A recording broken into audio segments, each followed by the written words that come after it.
चलो शुरू करेंगे next session. Now we are doing question number 4. We have already completed for सितंबर 24 exam के पेपर का 3 question. Question number 1, question 2 and question 3. तुम्हारे लिए ना एग्जाम में क्वेश्चन नंबर 1 कंपलसरी होता है, उसमें तो चॉइस ही नहीं है. लेकिन बाद के जो क्वेश्चंस है ना, चॉइस में जो रॉन्ग चॉइस पे चला गया ना, उसका पेपर छूट जाता है. अब मेरे को तो पूरा 120 मार्क्स का पेपर सॉल्व करना है, so I have to do. But I am telling you, जो भी स्टूडेंट्स क्वेश्चन नंबर 4 करने चले गए ना, मोस्टली उनका पेपर छूट गया. क्वेश्चन नंबर 4 में एक क्वेश्चन है, ये death of retirement of partner का है, और दूसरा क्वेश्चन है नॉन प्रॉफिट ऑर्गेनाइजेशन का प्रॉपर पूरा क्वेश्चन है. इनकम एंड एक्सपेंडिचर और बैलेंस शीट पूछ रखा है, तो साथ में वर्किंग नोट्स भी बनाना ही पड़ेगा. तो ये तुम्हारा मैक्सिमम टाइम ले लेगा. In fact you will take nearly 1 hour, more than 1 hour to complete this question. It may be possible. तो जो लोग ने ये वाला क्वेश्चन किया उनका पेपर छूट जाता है. इससे अच्छा अगर तुम क्वेश्चन नंबर 5 करते, क्वेश्चन नंबर 5 में वो तुमको इंस्टेंट एग्जाम में डिसाइड करना पड़ता है कि ये कौन सा क्वेश्चन, और वो डिसीजन भी तब ले सकते हो जब सब कुछ आता हो. Beggars have no choice. अगर आता ही नहीं है, अपनी हालत ऐसी है कि हम लोगों को जो मिल गया बस वो कर लेते हैं, तो इन दैट केस तो तुम्हारा पेपर छूटना क्या, पेपर कंप्लीट होना ही मुश्किल है. ज़्यादा आता ही नहीं है. बट तुमको सब कुछ आता है. अगर if you are thoroughly prepared तो तुमको क्वेश्चन नंबर 5A करना चाहिए था. स्टॉक वेरिफिकेशन का छोटा सा क्वेश्चन है मॉड्यूल का. Test your knowledge question number 4 थोड़ा सा डिफिकल्ट है, बट जिन्होंने मॉड्यूल का टेस्ट योर नॉलेज क्वेश्चन 4 किया, एग्जैक्टली सेम टू सेम है. खाली जो वैल्यू है वहाँ पे बढ़ा रखा है, डिवाइड बाय 4 ऐसा कुछ करोगे तो ये वैल्यू मिल जाएगा. हाँ, 48 लाख से 480, एग्जैक्टली सेम प्रॉब्लम. सो जो लोग मॉड्यूल अच्छे से करके आए, पास्ट पेपर्स करके आए, प्रैक्टिस के साथ आए, तो question number 5A is a small question, not more than 10 minutes. और फिर 5B ये डेप्रिसिएशन का क्वेश्चन नंबर 8 था, 8th या 10th क्वेश्चन है. क्लास टेक्स्ट बुक में खाली उन्होंने वैल्यू चेंज किया. ये 7 lakhs था मॉड्यूल में, ये 7 lakhs था, उसको 2 lakhs बना दिया. ये दोनों वैल्यू सेम रखी है, और यहाँ पे 6 years को 8 years कर दिया. ये मॉड्यूल का चेंज ऑफ मेथड का क्वेश्चन है. तो ये भी एक छोटा सा क्वेश्चन है. क्वेश्चन नंबर 4B, और 4B के साथ में तो चॉइस भी दे के रखा है, और जो चॉइस है वो तो और भयंकर चॉइस है, मस्त है एकदम. खाली डेटर अकाउंट बनाना है, बैड डेट्स निकालना है. सिंपल डेटर में 4 आइटम ढूंढते हैं ना, opening, closing, credit, sales, collection, वो तो दे दिया होगा. बैड डेट्स, बैलेंसिंग फिगर, उसके बाद भी डिफरेंस आएगा, वो डिफरेंस क्या है बता दिया, बैड डेट्स ढूंढना है. तो सिंपल डेटर्स अकाउंट है. तो ये 2 चॉइस है, आइदर यू डू डेप्रिसिएशन और you prepare a debtors account. ये तुम्हारे पास और एक चॉइस है, इंटरनल चॉइस है. और नंबर C में छोटा सा रिडम्पशन ऑफ डिबेंचर्स का प्रॉब्लम है, जहाँ पे खाली 4 एंट्री रिडम्पशन की पास करनी है, सब कुछ किया हुआ है. तो ये प्रॉब्लम कम टाइम लेगा. सो क्वेश्चन नंबर 5 से बेटर, अगर क्वेश्चन 4 से बेटर अगर 5 और 6 करो तो पेपर कंप्लीट हो जाता है. क्योंकि 6 क्वेश्चन में तो क्या, एक प्रो राटा का क्वेश्चन है, इश्यू ऑफ शेयर्स का, वहाँ तक तो तुम्हारी स्पीड बढ़ी जाती है. और साथ में क्या है, खाली you are required to pass journal entries, prepare bank account. Bank account का मतलब है कैश वाली एंट्रीज में कैश वाले ट्रांजैक्शन नहीं आएंगे, सारे कैश ट्रांजैक्शन बैंक अकाउंट में. मैंने ऐसा प्रॉब्लम कराया तुम लोगों को, तो ये एक ज़बरदस्त है. ये जो मिस कर गया ना, बोला मैं एक्स्ट्रा ही तो लिख रहा हूँ, एंट्री में भी कैश लिख रहा हूँ, बैंक अकाउंट भी बना रहा हूँ, उसका मार्क्स कट जाएगा. क्योंकि जो ट्रांजैक्शन कैश बुक में रिकॉर्ड होता है, फिर उसके बाद में उसकी कोई एंट्री नहीं बनती. Cash book is a journal as well as a ledger, वो कॉन्सेप्चुअल मिस्टेक है. और फिर उसके बाद ये तो रेगुलर है, बहुत बार पूछा हुआ है. तुम पास्ट पेपर्स देखोगे ना, तो ये क्वेश्चन तो बहुत बार रिपीट किया हुआ है. Periodic inventory system, perpetual inventory system, they have repeated many times. So ये तो पास्ट पेपर्स करते तो प्रिपेयर हो ही जाता है. चलो, coming back to question number 4. मेरे को तो पूरा पेपर डिस्कस करना है, so I have to do. मेरे पास कोई चॉइस नहीं है. जब तुम एग्जाम देते हो तो तुम्हारे पास चॉइस होती है, प्रॉपर राइट चॉइस पे जाना, नहीं तो फिर पेपर छूटेगा, और छूटेगा तो सीधा 15-20 मार्क का छूट जाएगा, 15 to 20 मार्क्स. क्योंकि थोड़ा सा गड़बड़ होने लगता है ना, तो तुम लोग घबरा भी जाते हो, और उसके वजह से भी गड़बड़ करना चालू कर देते हो. देखो क्या दिया है, X, Y and Z were in a partnership sharing profit and losses in the ratio of 3:2:1. Balance sheet दे रखी है. जिसमें ऑलरेडी गुडविल है, पुराना गुडविल राइट ऑफ।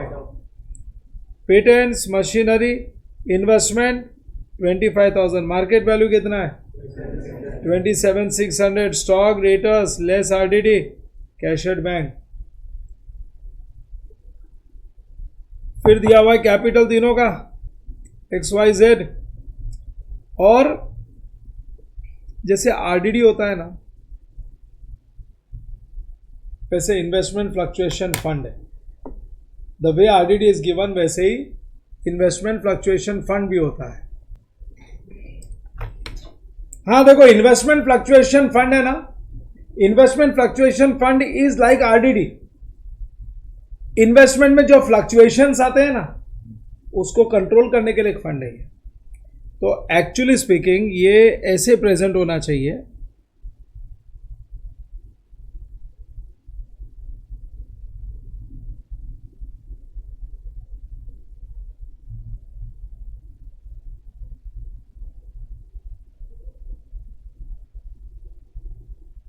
समझा क्या?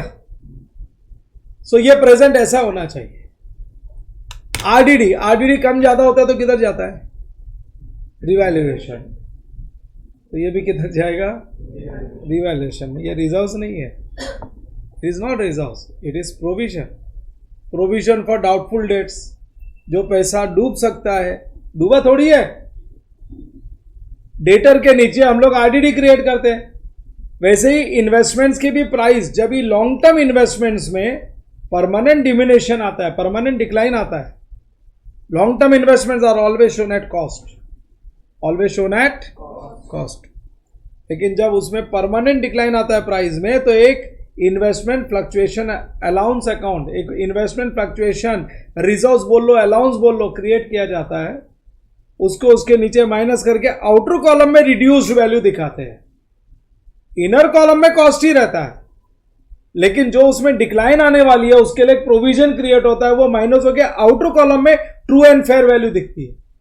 लेकिन इनर कॉलम में दो अलग अलग अकाउंट होते हैं। Have you got it? अब इन्वेस्टमेंट फ्लक्चुएशन फंड के बारे में अगर मैंने बता दिया है, तो अब तुमको इसके ट्रीटमेंट में प्रॉब्लम नहीं आएगी। अच्छा, इन्वेस्टमेंट्स बेच के अगर प्रॉफिट आया तो इसमें ऐड होएगा, पीएनएल में नहीं जाएगा। इन्वेस्टमेंट्स बेच के अगर लॉस आया तो इसमें से माइनस होएगा, और फिर जो बच गया वो रिवैल्यूएशन में, जो बच गया वो रिवैल्यूएशन। सो इसका ट्रीटमेंट इंपॉर्टेंट है। अब मैं यहां से हटा देता हूं, इसका नेचर तो पता चल गया ना। इसका नेचर रिजर्व से नहीं है, ये आरडीडी के तरह है, प्रोविजन है ये। फिर वर्कमैन कंपनसेशन फंड, ये अकाउंट इनको बहुत अच्छा लग गया, एडमिशन में भी दिया था, फिर से दे दिया। To the extent incurred is a liability, balance is reserves, undistributed profit. Trade creditors, provident fund pure liability है। कुछ भी चेंजेस आएगा तो रिवैल्यूएशन के थ्रू, क्योंकि लायबिलिटीज में चेंजेस आते हो तो रिवैल्यूएशन के थ्रू करते ही हम लोग।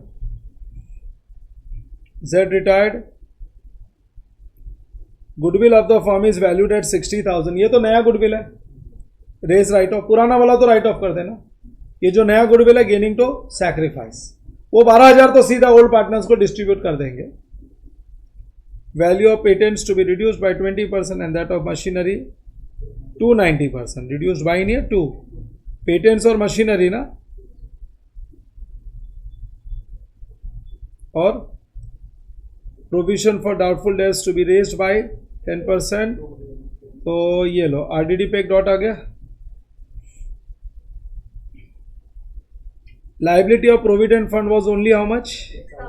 हाँ, तो पहले बैलेंस शीट में लिख देना प्रोविडेंट फंड, और जितनी लाइबिलिटी रिड्यूस हो गई है, पहले यहाँ पे 12,000 है ना, और लाइबिलिटी रिड्यूस हो गई, कितनी हो गई 6,000। तो रिवैल्यूएशन के क्रेडिट में नॉर्मल ट्रीटमेंट, क्योंकि प्रोविडेंट फंड तो एक नॉर्मल लाइबिलिटी है, जैसे क्रेडिटर्स है वैसे लाइबिलिटी है, क्योंकि रिटायरमेंट पे देना है ना अपने को पैसा, एम्प्लॉइज को।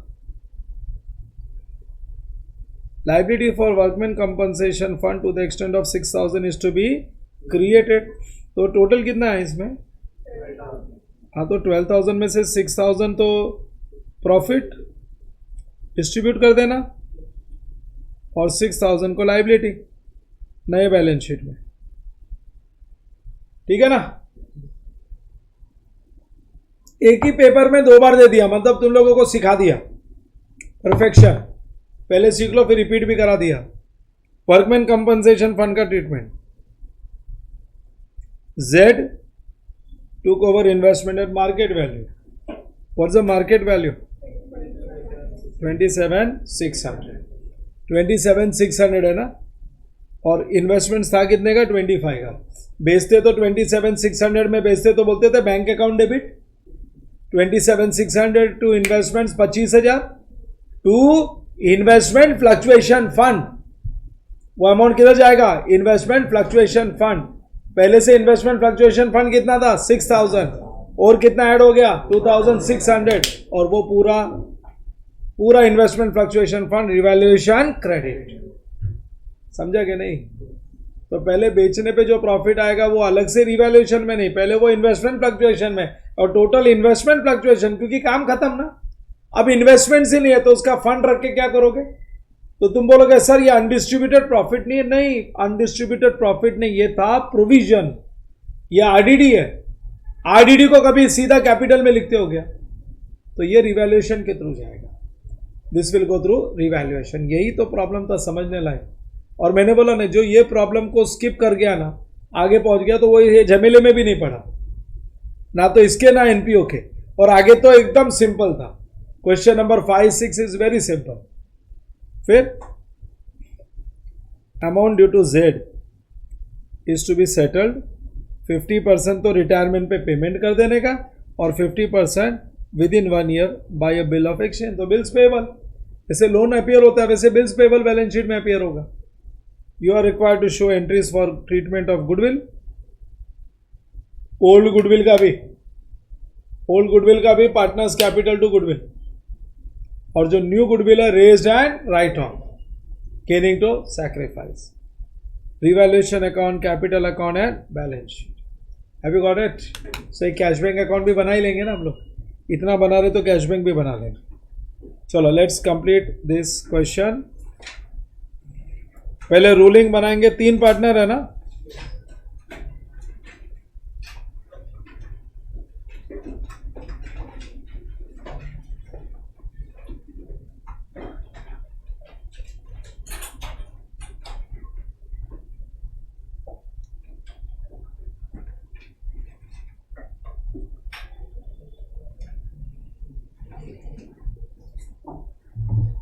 Question number 4A।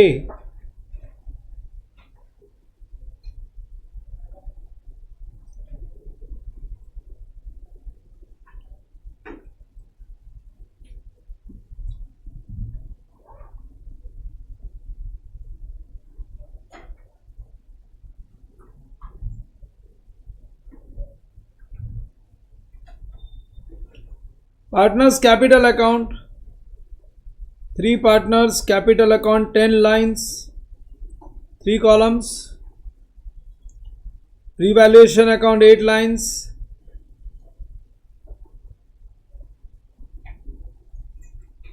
Calculation of ratios.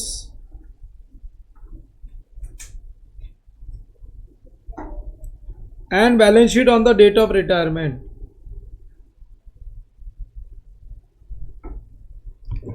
Balance sheet on the date of retirement.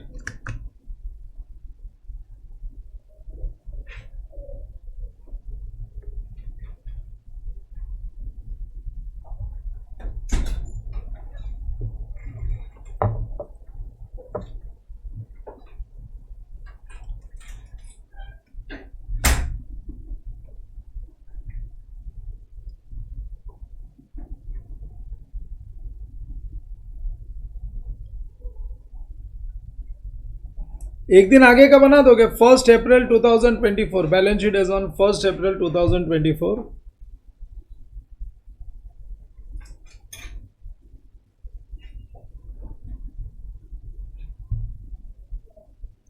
Fourteen lines balance sheet.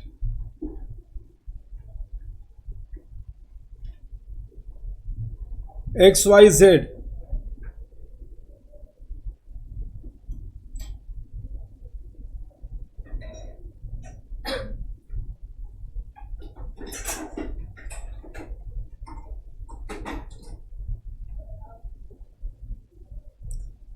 Retirement हो रहा है जेड का,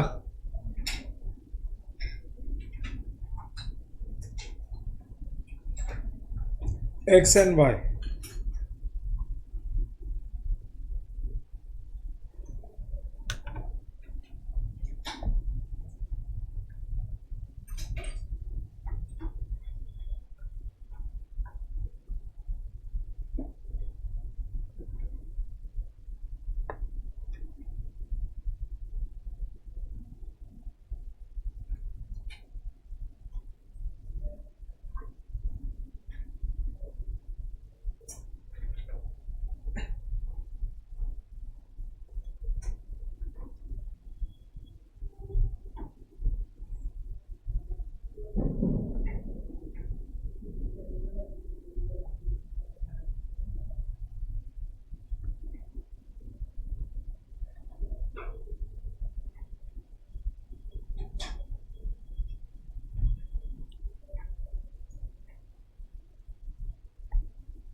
हो गया क्या ruling?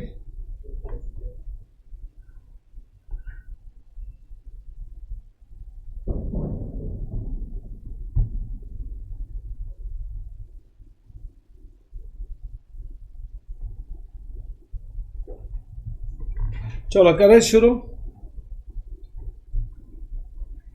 It's a good question of retirement of partner. Many new things you will learn in this problem. X, Y and Z were partners. Old ratio is 3:2:1. So 3/6.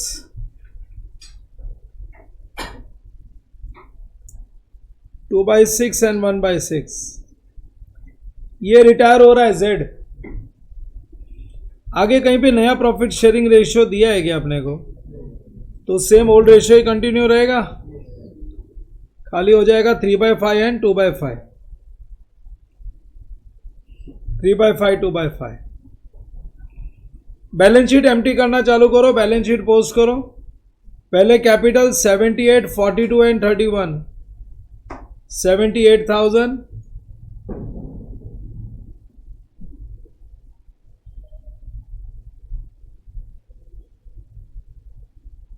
42,000 and 31,000।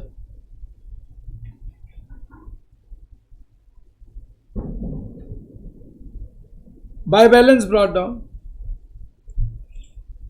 फिर investment fluctuation fund को हाथी मत लगाना अभी। Employees provident fund पे भी dot है, employees provident fund पे भी डॉट है। बैलेंस शीट में जाने तो नए बैलेंस शीट में एम्प्लॉयज पीएफ,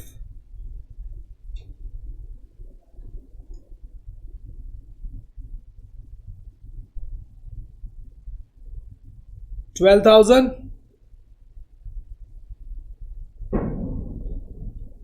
फिर उसके बाद वर्कमैन कंपनसेशन फंड 6,000 डिस्ट्रीब्यूट कर देते हैं, 6,000 को लाइबिलिटी। पहले बैलेंस शीट में लिख दो workman compensation fund payable,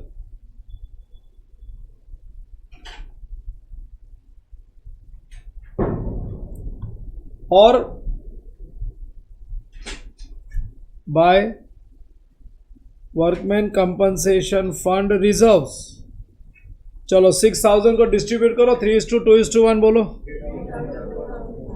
3,000, 2,000 and 1,000। और क्या, फिर उसके बाद इन्वेस्टमेंट फ्लक्चुएशन फंड ही बच गया। क्रेडिटर्स है ना, क्रेडिटर्स के लिए कुछ बोला नहीं है तो लिख दो क्रेडिटर्स एज इट इज, कोई एडजस्टमेंट नहीं है उससे related. Creditors, right the value. Creditors है कितने का? 31,000। 31,000। अब क्या बच गया? इन्वेस्टमेंट फ्लक्चुएशन फंड अब लिखो investment fluctuation fund, inner column,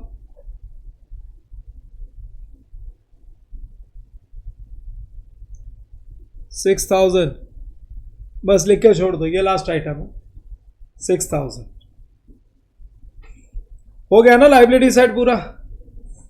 asset side goodwill को राइट ऑफ कर देते हैं, बाद में एंट्री भी दिखा देंगे, पहले तो राइट ऑफ कर दो। ओल्ड गुडविल 12,000 है, करो 3:2:1 बताओ जरा। 6,000 और 6,000, 4,000, 2,000 old goodwill, old profit sharing ratio में write off. Patents machinery inner column 30,000 and 60,000। Patents 30,000, machinery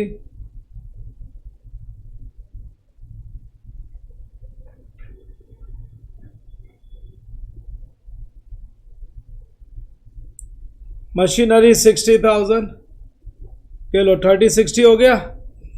investments के साथ भी डॉट है, बेचा है ना अपन ने, वो एक पार्टनर लेके चला गया। सो इन्वेस्टमेंट्स इनर कॉलम,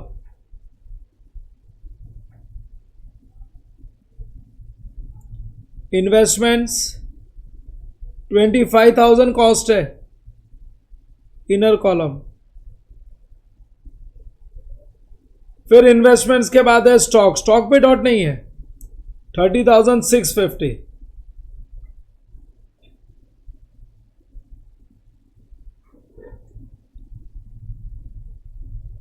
$30,650, फिर लिखोगे डेटर्स माइनस आरडीडी, आरडीडी पे एडजस्टमेंट था, डेटर्स 50,000, आरडीडी ब्रैकेट में 4,000, आरडीडी से रिलेटेड एडजस्टमेंट था। फिर आ गया bank balance 8350, to balance brought down,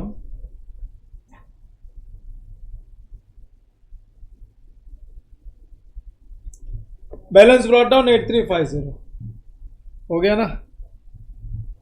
balance sheet post कर दिया हम लोग ने। अब आ जाते हैं एडजस्टमेंट पे। एडजस्टमेंट पे सबसे पहले बोला है goodwill of the firm is valued at 60,000। सो ये नया गुडविल आज के डेट का number 1,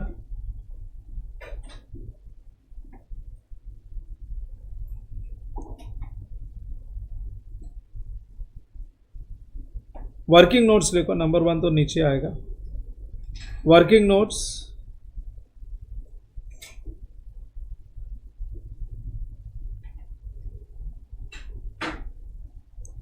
working notes,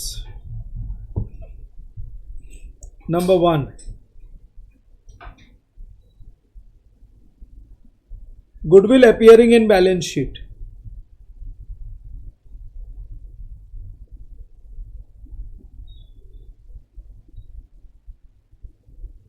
old goodwill,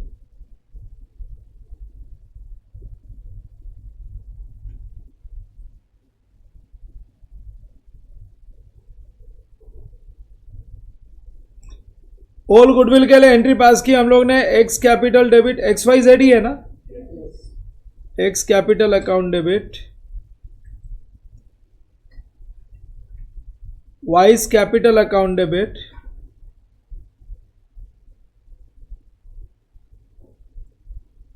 Jades capital account debit to goodwill.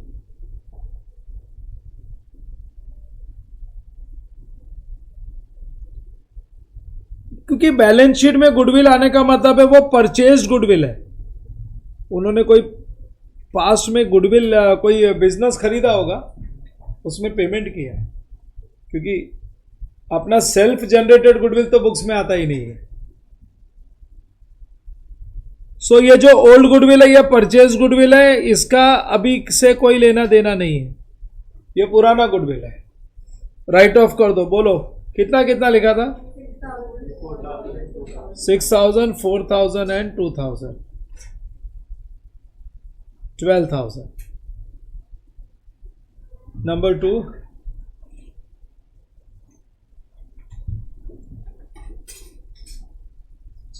Goodwill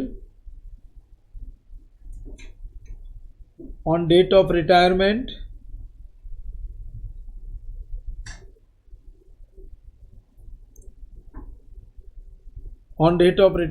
कितना गुडविल दिया हुआ है? 60,000 पूरे फर्म का गुडविल है ना.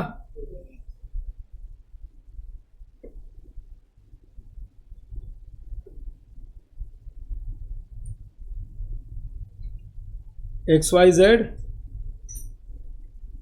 पहले तो 3:2:1. बोलो कितना? 30,000, 20,000 एंड 10,000. और अब नया रेशियो क्या है? तो इसको तो मिलेगा ही नहीं. बोलो कितना कितना?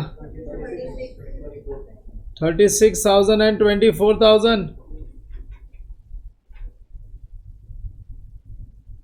तो X का गेन है 6,000 का,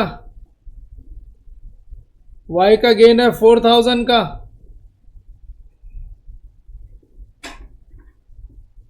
गेन नहीं, हाँ गेन ही है ना. और Z का सैक्रिफाइस है, चलो तो मेरी एंट्री बन जाएगी.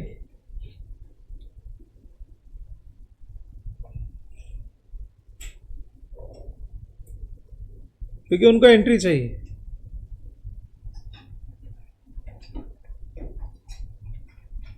Gaining to sacrificing partners. Gain हो रहा है X capital account debit,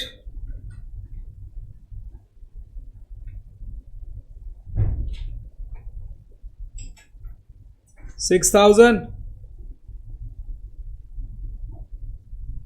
Y's capital account debit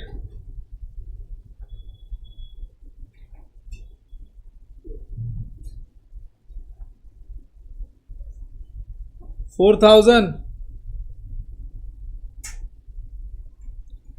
to जेड्स कैपिटल, ये उनकी एक रिक्वायरमेंट है, पार्ट ऑफ द सॉल्यूशन है. And working notes are always part of the solution. चलो एक्स और वाई में टू जेड्स capital.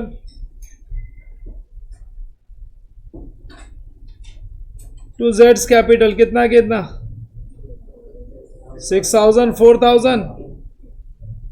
And by X and Y's capital in the column of Z 10,000. ये लो हो गया गुडविल का treatment. Value of patents reduced by कितना? 20%. जाओ पेटेंट्स में लिख दो माइनस रिटर्न ऑफ 20%. कितना हो गया? 6,000. 24,000. सेकेंड इफेक्ट रिवैल्यूएशन में लिख दो to patents written of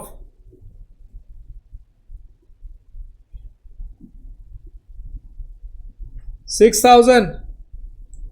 patents written off 6,000 हो गया लिख के. फिर उसके बाद क्या है नेक्स्ट? मशीनरी के लिए क्या बोला है? That of machinery value of patents reduced by 20. और ये रिड्यूस टू कितना? तो मतलब रिड्यूस बाय 10%. रिड्यूस टू 90 है ना. माइनस तुम डेप्रिसिएशन भी लिख सकते हो, रीवैल्यूड भी लिख सकते हो. 10% निकाल लो 6,000. सो ये रिड्यूस टू 90 हो गया. ये 6,000 जो रिड्यूस हो गया है मशीनरी.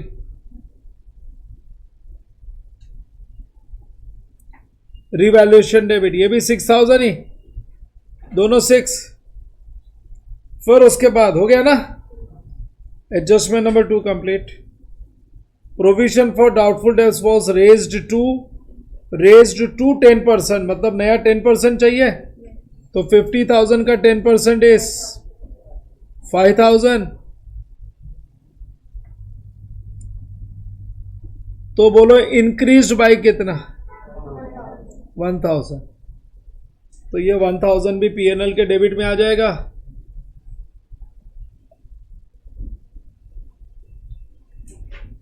तो आरडीडी 1000, ये लो, ये भी हो गया।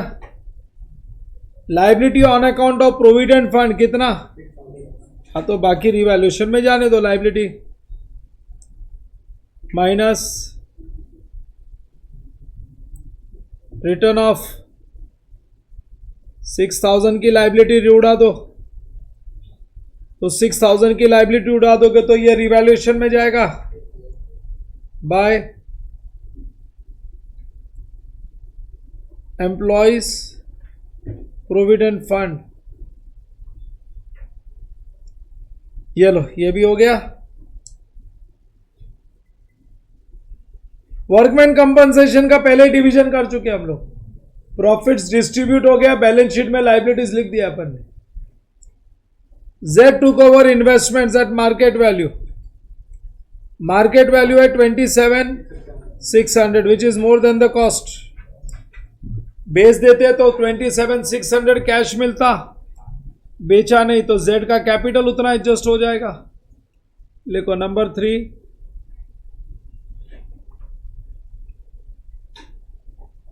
नंबर 3,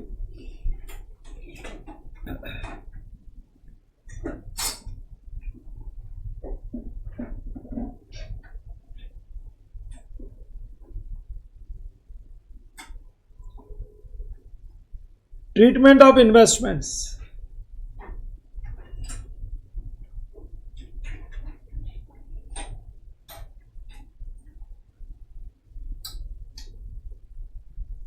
हाँ, ट्रीटमेंट ऑफ इन्वेस्टमेंट्स। पहले तो इन्वेस्टमेंट्स के लिए मैं एंट्री पास करूंगा, Jades capital account debit,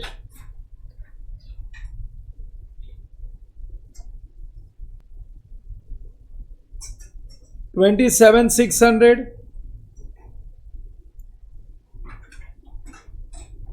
to investments account cost price 25,000 and to investment fluctuation fund 2,600। समझा क्या? इसका ट्रीटमेंट दे देता हूं। इन्वेस्टमेंट्स क्रेडिट हुआ ना, ऊपर डेबिट है, minus taken over by Z. 25,000 उधर क्रेडिट, इधर डेबिट, खत्म। इन्वेस्टमेंट फ्लक्चुएशन फंड क्रेडिट है, ऊपर भी क्रेडिट है,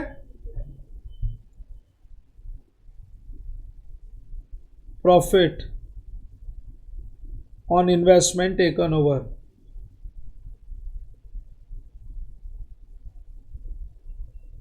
प्रॉफिट ऑन सेल नहीं है, investment taken over by Z, इस पे प्रॉफिट है। कितने का प्रॉफिट?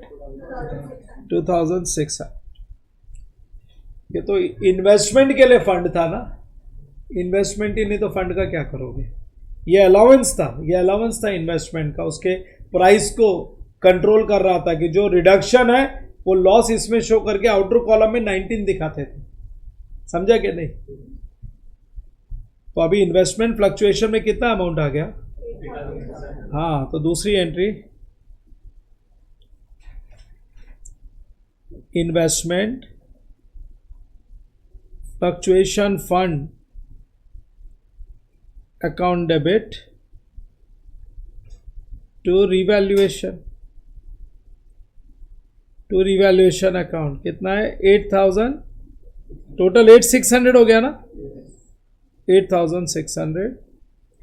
मैं जो जो इफेक्ट दे रहा हूं उनको क्रॉस करते जा रहा हूं।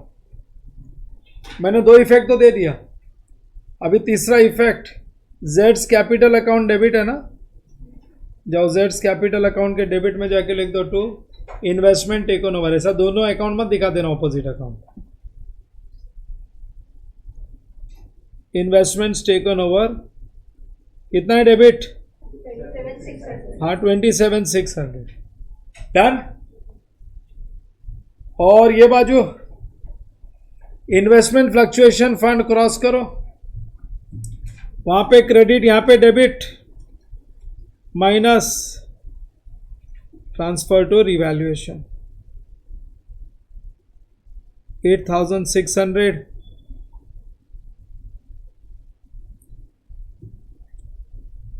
ये proper treatment as per accounting standard जो होता है, तुमने जीएलपी भी ऐसा ही सीखा है, जीएलपी रिजर्व्स वाला पार्ट है ये, प्रॉपर तरीका ये है। बाकी किस कैसे भी दिखाओ, खाली कैसे भी आंसर लाना है तो बाकी कुछ भी करो।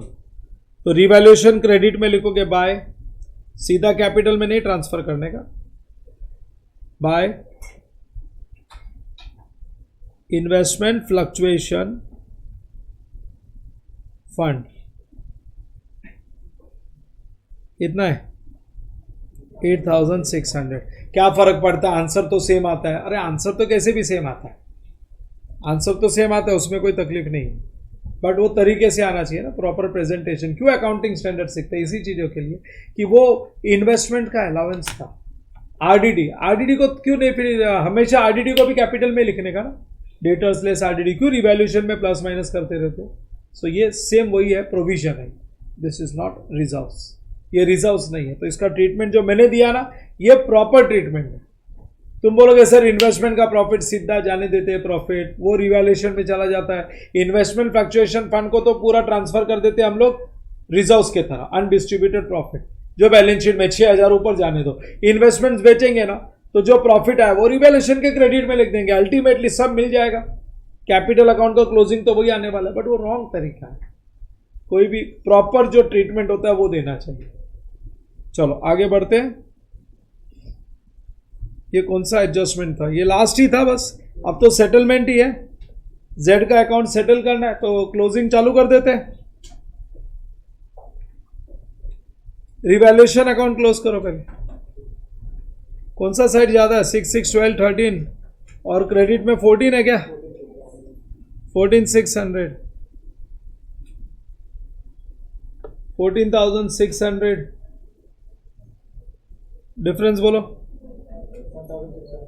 1,600, 3 पार्टनर है, to revaluation profit X Y and Z. Ratio क्या था? करो डिस्ट्रीब्यूशन बताओ। 800, 533 और 267।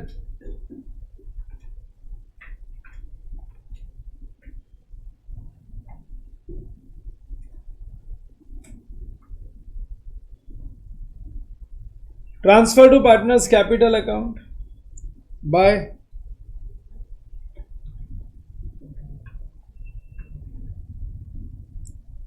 Revaluation account 800, 533 and 267। हाँ, फिर उसके बाद में पहले रिटायरमेंट वाले का काम कर लो ना, 32, 42, 42, 267,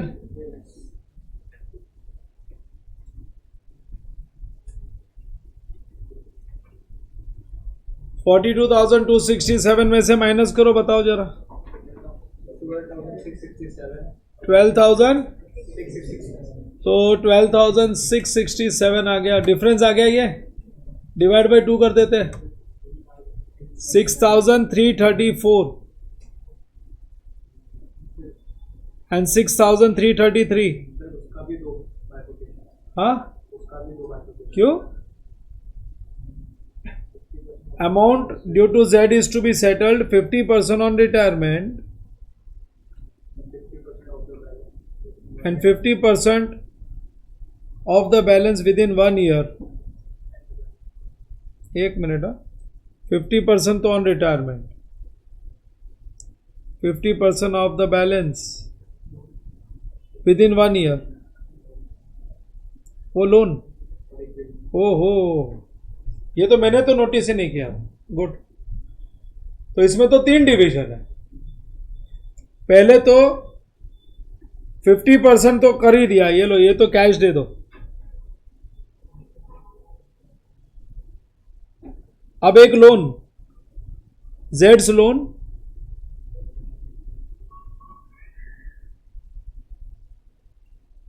and to bills payable.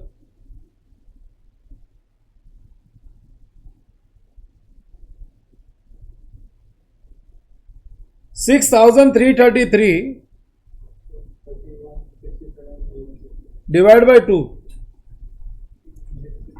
3167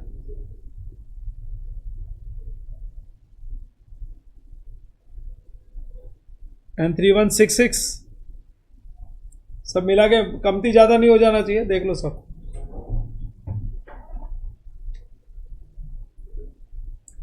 3167 and 3166 बराबर। चलो टू कैश बैंक, ये तुमने लिख लिया क्या तीनों? टू कैश बैंक 6334, तो कैश बैंक के क्रेडिट में बाय जेड्स कैपिटल 6334, और फिर बैलेंस शीट में जाने दो जेड्स लोन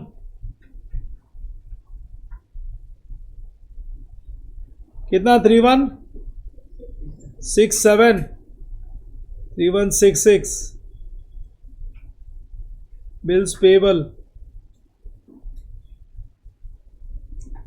और ये भी किसको है? जेड को है, बिल्स पेबल 3166। एक बार वापस से देख लूं क्या? बराबर ही है।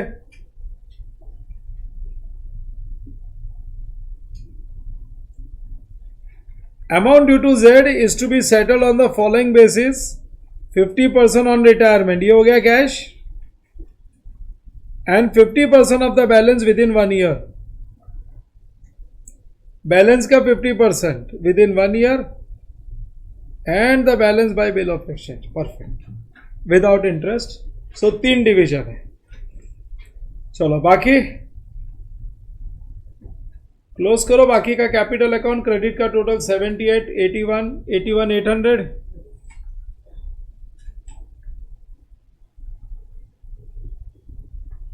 800 में से माइनस करो 12, 69,800 और 44,533,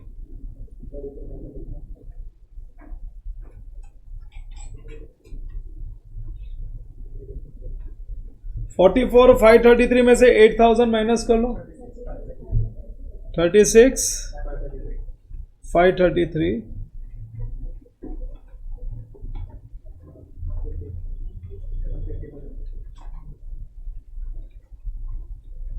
69,800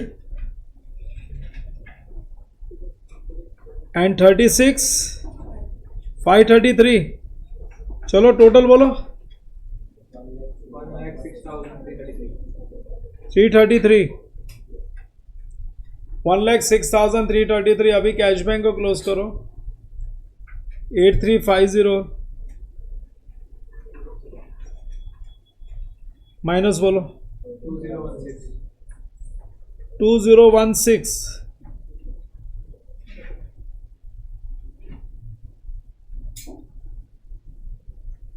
by balance CD 2016,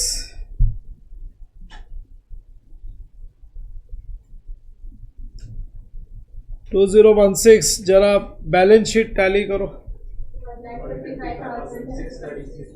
1,55,636, 66,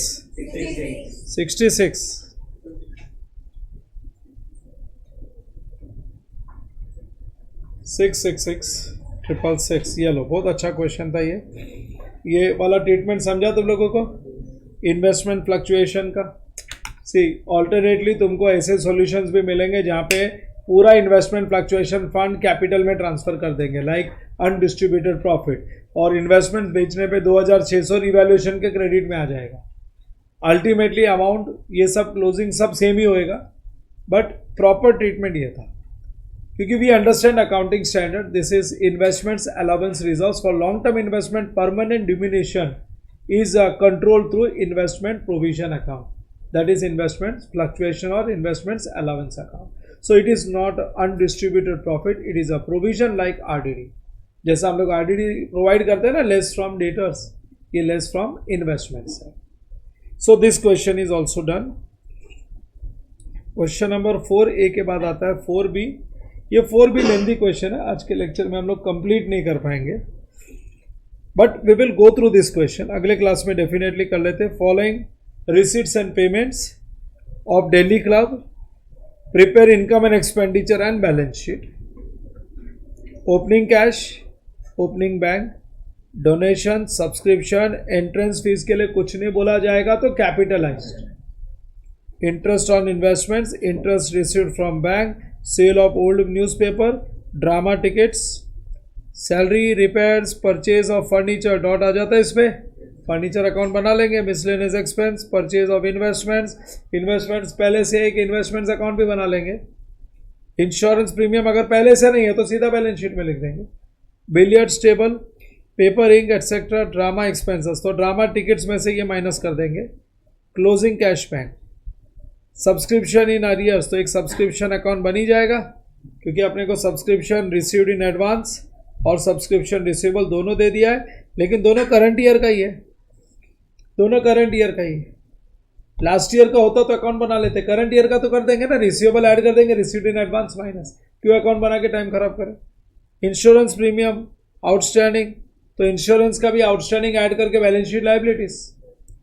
miscellaneous expenses prepaid minus करके बैलेंस शीट, क्योंकि डेट नहीं देते तो करंट ईयर का ही होता है, माइनस कर देंगे और बैलेंस शीट एसेट में लिख देंगे.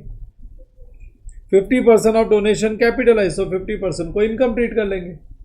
Entrance fees to be treated as, हाँ रेवेन्यू इनकम बोल दिया है तो रेवेन्यू ले लेंगे, अदरवाइज तो कैपिटलाइज कर देते थे. 8% interest accrued on investments for 5 months. Investments पहले था ही नहीं, कुछ ओपनिंग में दिया ही नहीं मेरे को, तो सीधा बैलेंस शीट में लिख देंगे. और 5 मंथ्स निकालो जरा इन्वेस्टमेंट्स का इंटरेस्ट. इन्वेस्टमेंट्स कितने का अपने पास, 6000 इंटू 8% इंटू 5/12 200. और यहाँ पे कितने का इंटरेस्ट मिला हुआ है, हाँ 100, तो 100 रुपीज़ रिसीवेबल है, इधर ऐड करके बैलेंस शीट एसेट साइड. तो इसमें तो कुछ है ही नहीं, इनफैक्ट आराम से हो जाएगा, बिना कोई वर्किंग भी नहीं चाहिए. बिलियर्ड्स टेबल कॉस्टिंग 30,000, यही एक अच्छा एडजस्टमेंट है. बिलियर्ड्स टेबल कॉस्टिंग 30,000, ये है ना 12th स्टैंडर्ड के गवर्नमेंट टेक्स्ट बुक से उठाया हुआ क्वेश्चन है, ऐसा एक एडजस्टमेंट था उधर. 12th स्टैंडर्ड के गवर्नमेंट टेक्स्ट बुक में बहुत अच्छे क्वेश्चंस हैं, वो रिसीट्स पेमेंट्स के बड़े एक से एक क्वेश्चंस हैं. बिलियर्ड्स टेबल कॉस्टिंग 30,000 वर परचेज ड्यूरिंग लास्ट ईयर, तो ओपनिंग बैलेंस आएगा. Opening balance sheet, opening balance. Opening balance sheet में और क्या आने वाला है, एक तो ये आने वाला है, ये दोनों ओपनिंग बैलेंस शीट में जाएगा. और ये billiards table, opening balance sheet and opening balance में कितना लिखोगे, 30,000. समझा. Purchase during last year and 20,000 were paid for it. Last year purchase करके कितना पेमेंट कर दिया था, 20,000. इसका मतलब है कितना अमाउंट बाकी था, हाँ, तो एक क्रेडिटर फॉर बिलियर्ड्स टेबल भी आएगा. Creditors for billiards table, opening balance sheet and opening balance कितना, 10,000. लास्ट ईयर खरीदा था तब क्या एंट्री पास की थी, billiards table account debit to cash bank to creditors for billiards table. So billiards table balance sheet assets में आ गया 30,000, कैशबैक पिछले साल के कैश में एडजस्ट हो गया, and to creditors balance sheet liability side में, तो वो ओपनिंग बैलेंस शीट से ओपनिंग बैलेंस बनेंगे. समझा क्या. करंट ईयर में ये बिलियर्ड्स टेबल परचेज नहीं किया है, ये पेमेंट टू क्रेडिटर्स है. 10,000 बाकी था ना, creditors to cash bank. Current year में वो सेटल हो जाएगा. Have you understood. और बिलियर्ड्स टेबल तो कुछ डेप्रिशिएट तो किया नहीं है, तो बैलेंस शीट में, नए बैलेंस शीट में 30,000 पे अपीयर होगा. Have you got it. So ये प्रॉब्लम अच्छा प्रॉब्लम है, इनफैक्ट बहुत लेंदी नहीं है, but still NPO plus retirement दोनों अगर एक साथ करोगे तो it will be time consuming. ये मैं बिना वर्किंग के हम लोग कर सकते हैं, we can do it without working. अगर पूरा कंट्रोल है तो विदाउट वर्किंग आराम से हो जाता है. क्या सब्सक्रिप्शन पे 2 एडजस्टमेंट है, सब्सक्रिप्शन पे 2 एडजस्टमेंट है, बराबर ना. इंश्योरेंस प्रीमियम, ये रहा पेमेंट ऑफ इंश्योरेंस प्रीमियम, किधर गया, इस पे एक एडजस्टमेंट है. और एक और एक्सपेंसेस है मिसलेनियस एक्सपेंसेस, मिसलेनियस एक्सपेंसेस पे एक एडजस्टमेंट है, डायरेक्टली इफेक्ट दे देंगे हम लोग। डोनेशन 50% कैपिटलाइज्ड, इधर गया डोनेशन 50-50 कर देंगे, और ये पूरा इनकम बोला है ना रेवेन्यू, ये पूरा इनकम बन जाएगा। और ये तो अपन ने देख ही लिया है, 100 रुपया रिसीवेबल है नेट टू इनकम, और ये मेन एडजस्टमेंट है। क्रैक तो कर लिया हम लोग ने, बस सॉल्व करना बाकी है। सो अपने को तो खाली इनकम एंड एक्सपेंडिचर अकाउंट चाहिए और बैलेंस शीट चाहिए, कोई वर्किंग नहीं चाहिए। एक ओपनिंग बैलेंस शीट बनाएंगे। ओपनिंग बैलेंस शीट में लिमिटेड आइटम है, लाइबिलिटी में क्रेडिटर है, उधर बिलियर्ड्स टेबल, कैश बैंक और कैपिटल आ जाएगा। अगर अभी भी बनाऊं ना, अगर मैं कैपिटल अकाउंट ढूंढूं तो 30,000 का बिलियर्ड्स टेबल, 30,000 के साथ ये ऐड कर लो दोनों, 30,000 प्लस 8,100 प्लस 15,000 माइनस 10,000 का क्रेडिटर, माइनस 10,000 का क्रेडिटर, समझा क्या? 30,000 का बिलियर्ड्स टेबल प्लस ये दोनों ऐड करो और इसमें से माइनस कर दो 10,000 का क्रेडिटर। ये तुम्हारा कैपिटल है कितना? 43,100। ये तुम्हारा ओपनिंग बैलेंस शीट का कैपिटल है, जो क्लोजिंग बैलेंस शीट में आएगा, सरप्लस डेफिसिट ऐड होके आउटर कॉलम में। Have you got it? चलो लेट्स स्टॉप इट हियर। और नेक्स्ट क्लास में, आज भी हम लोग ने काफी कर लिया, ये 10 मार्क मिला के 70 मार्क्स का पेपर कर दिया अपन ने। अभी 50 मार्क्स का पेपर और बचा है, तो अगले लेक्चर में, अगले क्लास में 50 मार्क्स का पेपर और कर देंगे। चलो that's it, will stop it today.